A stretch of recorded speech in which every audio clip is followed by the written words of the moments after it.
I always felt incredibly empty, like my soul was searching for something.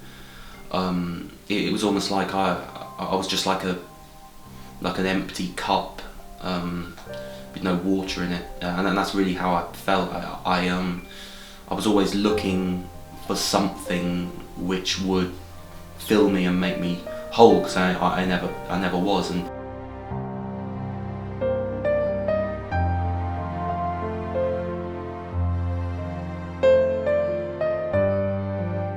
I'm John Peter Benjamin Fisher.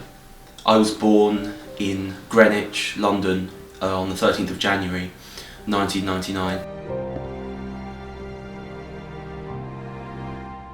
When I was 7 years old, my best friend at school died in a plane crash.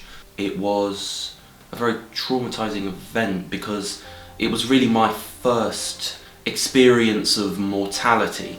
I was, incredibly scared. My mother used to find me crying sometimes, thinking about the fact that I would die. I think it hit me right then that I am going to leave this world. Long periods of time where I really didn't want to be alive.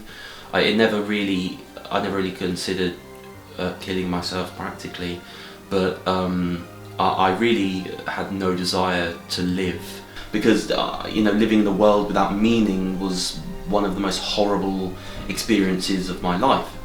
And it was through the search for meaning when I was in depression which really led me towards religion, which makes a promise of delivering the ultimate meaning, which is the meaning of your entire existence. Now, I know as created me and has created the universe, surely it must have contacted us, not just left us alone on this planet with no guidance and nothing. And in the person of Jesus Christ, peace be upon him, I found a great source of wisdom and mercy and truth, and I was of course attracted to his teachings and his way, which led me into a transitional phase where I became a non-denominational Christian.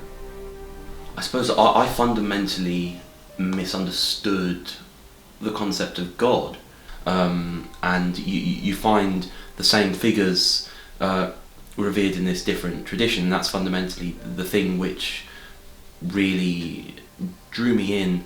I did visit a mosque in Brighton called Al Medina Mosque, and it was an experience which always stuck with me. I just felt an incredible sense of peace, and just this beautiful kind of presence, voice inside me. I was like, oh, not me as a Muslim, that's ridiculous.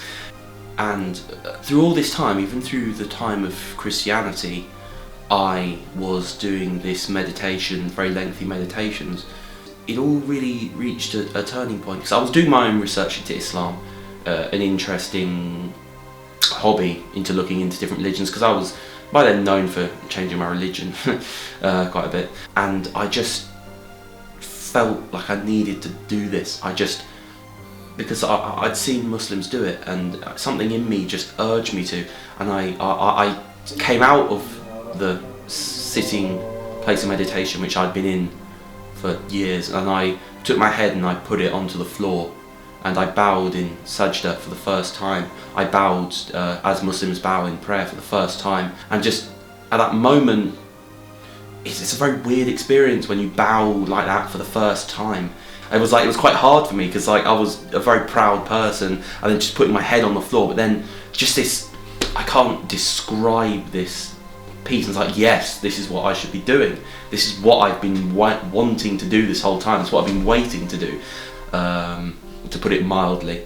That of course my parents were extremely concerned, and I don't blame them, considering I converted at a time when there was an extreme amount of terrorism and fear-mongering in the media, especially. There was it was at the time that ISIS were at their height, around the time of the Paris attacks, things like that. It was a very terrible time, and that was, just trying to explain that that was nothing to do with the faith that I'd adopted, especially at a time where I wasn't as knowledgeable in the faith since I just joined it. It was a horrible time of testing. They were... I also lost contact with a large portion of my family because there's a portion of my family who have an extreme hatred to Muslims to the point that they would want to see us dead. And the extent of my story with them is not great.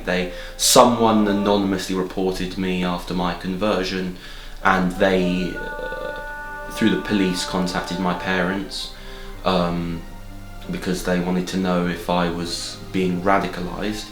My life now is better than it ever has been, and I have lots of friends at university, a good mix of Muslims and non-Muslims, and really everyone accepts me for who I am now. As happy as I ever will be.